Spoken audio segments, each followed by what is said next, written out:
Mad memories, yeah, mad memories. We're echoing the roars of the centuries. From the underdog's rise. Welcome to Mad Memories Podcast, where the wrestlers of yesterday still wrestle in your minds. I'm your host, D. Holmes.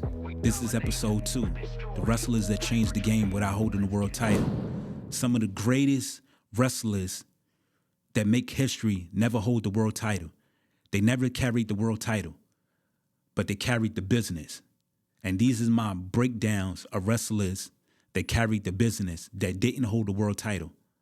Let's talk about Jake Roberts, the master of mind games. With his promos, he'll beat you into the ring before he get in the ring with you. Everybody feared him. His promos were storytelling. We can't forget his feuds with Andre the Giant when he had Andre so scared of Damien the Snake, had Andre running. Or his feuds with the Ultimate Warrior. Do you guys remember the golden era when he put the Ultimate Warrior in a casket and the Ultimate Warrior was scared out of his mind? Or his feuds with Macho Man. Oh yeah, dig it. When him and The Undertaker crashed Macho Man and Miss Elizabeth's wedding while they was opening up gifts, and Miss Elizabeth opened up the gift and it was a snake in there. He gave Macho Man and Miss Elizabeth hell. Or when he had the match with Macho Man, when he beat him up, tied him up to the ropes, and had Damien bite him. That was classic. Who can forget when he came back in 1996 and he was in the finals of the King of the Ring with Stone Cold Steve Austin? Who can forget the classic promo that Stone Cold did on Jake Roberts? If it wasn't for Jake Roberts, will we still have that classic promo, 316? Austin just said he whipped your ass? I don't think so. So we got to give Jake Roberts his flowers. And to this day, you have wrestlers still using his famous DDT. I remember being in elementary school playing wrestling with my friends and using that finisher. Or wanting a snake because Jake the Snake Roberts had it. He didn't need a title because we don't think about the titles that he had. He made an impact in the wrestling business just off his promos and his storytelling. The only person I think that still does storytelling just like him, R.I.P. to Bray Wyatt, The Fiend. He kind of reminds me of Jake the Snake with his promos. He never had a title. He didn't need a title to build legacy. Or let's talk about Owen Hart, the King of Hearts, the Rocket. I'm not a nugget. Let's talk about his feud with his big brother, Bret Hart. Jealousy. He proved to Bret Hart that Owen was on your level. He was ahead of his time. WrestleMania 10, the classic match when he had it with Bret and he beat him. Or in 93, when he became the king of the ring. Let's not forget his feuds with Shawn Michaels, Stone Cold. He pushed them to the limit. Do you guys remember when he gave HBK the kick to the head and he had a concussion on Monday Night Raw? As a kid, I thought Shawn Michaels wouldn't come back, but he came back at the Royal Rumble 1996.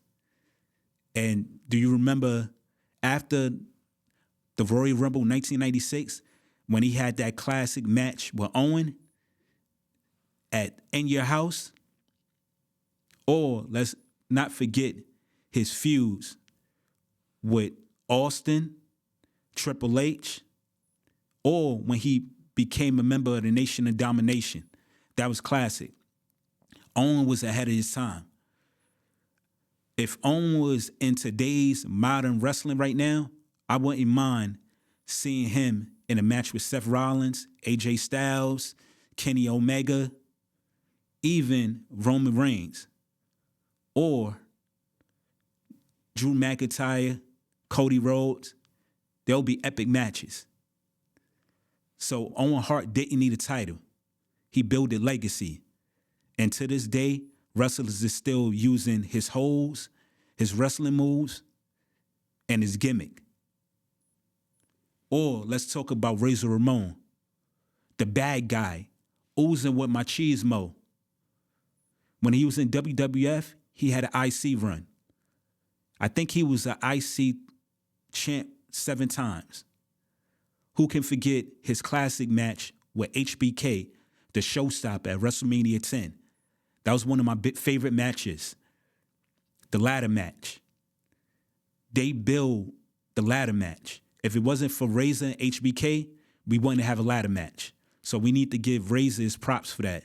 Or when he went to WCW, when he jumped ship from WWF to WCW, when he cut that classic promo, you know who I am, but you don't know who I'm his. That was epic. And when he turned WCW upside down with Kevin Nash and Hulk Hogan and formed the NWO, that was classic. Razor Ramon had swagger, charisma. To this day, people are still taking from Razor his promos, his catchphrasing, or coming out with chains, or the toothpick in his opponent's face. Let's not forget about his finisher, the Razor's Edge. Damian Priest still uses that.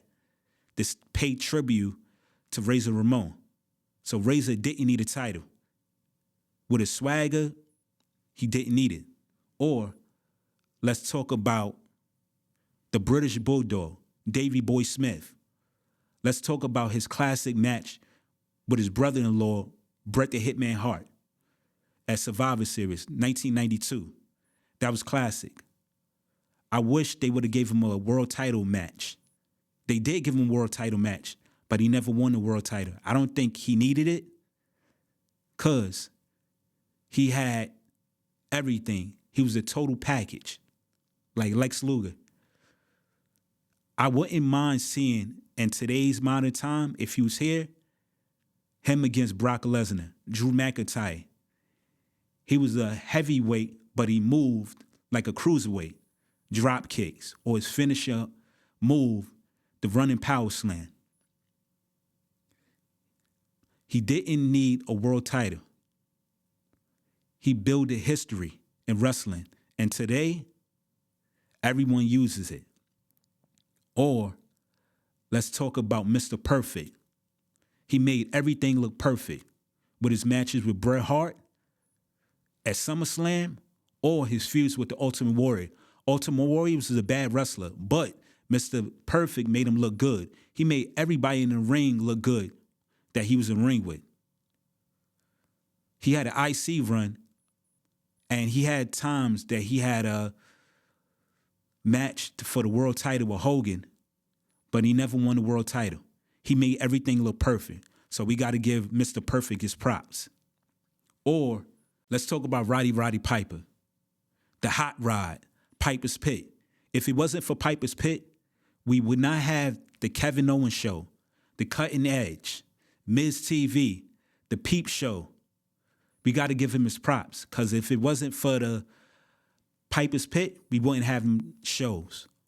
Or let's talk about his feuds. His feuds with Bad News Brown, that was classic. Or his feuds with Bret Hart at WrestleMania 7.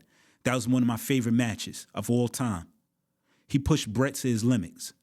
Or the classic moment on Piper's Pit when he smashed the coconut over Jimmy the Fly Snuka's head. That was classic. The thing about Roddy Piper, he was one of the greatest villains of all time. As wrestling fans, this is my opinion. If you want to debate, you can debate. And that's my picks of wrestlers that didn't need to hold the title. They had charisma, swagger. This is my picks of wrestlers that changed the game without holding the title. Comment below and let me know what wrestler that changed the game that didn't hold the title. This is Matt Memory's Prediction Corner on Survivor Series War Games. And I'll be breaking down my picks and my prediction on every match at War Games. First match, CM Punk, Jey Uso, Cody Rhodes. And I feel like Roman Reigns and LA Knight will be the fourth and the fifth man on their team. They'll have a match against Logan Paul, Braun Breaker, Bronson Reed. And I feel like Brock Lesnar and Drew McIntyre would join the team. It kind of makes sense if Drew joins the team because the feud that he's having with Cody. And Brock Lesnar, he's a Paul Heyman guy. My prediction for that match, CM Punk's team will win. The baby faces will win. Or let's talk about a match that I think they're about to bring to War Games. Rey Mysterio Jr. versus his son, Dirty Dom. This time, I think Dirty Dom is going to get the win because Rey Mysterio beat him at WrestleMania, so it's going to be payback. Dirty Dom takes the win. Or let's talk about John Cena. I think he's going to have an IC Open Challenge at Survivor Series. It kind of makes sense because he has 2 more matches to do, then he's retired. December 13th at Saturday Night Main Event. Or let's talk about a match that they're about to talk about. Damian Priest versus Alex the Black. That's going to be a match for Survivor Series. Or let's talk about the Women's War Games match. The people that's on there. Alexa Bliss, Charlotte Flair, Sky, Rhea Ripley versus Lash Legend, the Kabuki Warriors, Nia Jax.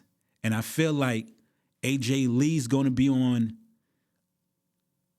Rhea Ripley's team and Becky Lynch is going to be on the other team. And my picks for that, I feel like Rhea Ripley's team is going to win. And that's my picks. Wrestling fans, I have a question. Who do you think John Cena's last opponent should be? Should it be Sheamus, Drew McIntyre, Edge, LA Knight, Gunther? For me, I think it'll be Gunther or Sheamus. I feel like Sheamus kind of makes more sense because to get his first title run, he beat Cena. Or to elevate LA Knight's career, his last match for Cena will be LA Knight. I think it'll push his career. And don't quote me on this, wrestling fans. For the Royal Rumble 2026, my pick will be LA Knight. Because he has overall everything. He's a good wrestler. He's great on the mic. You can't beat that. So my picks for Royal Rumble 2026 would be LA Knight. It makes more sense. Or Dirty Dom. Don't quote me on this.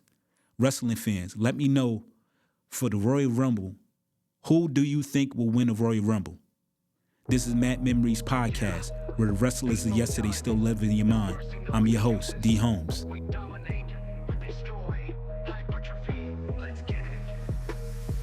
Let's get it. Wake up early, ready to grind. I am publicly fitness behind no pain.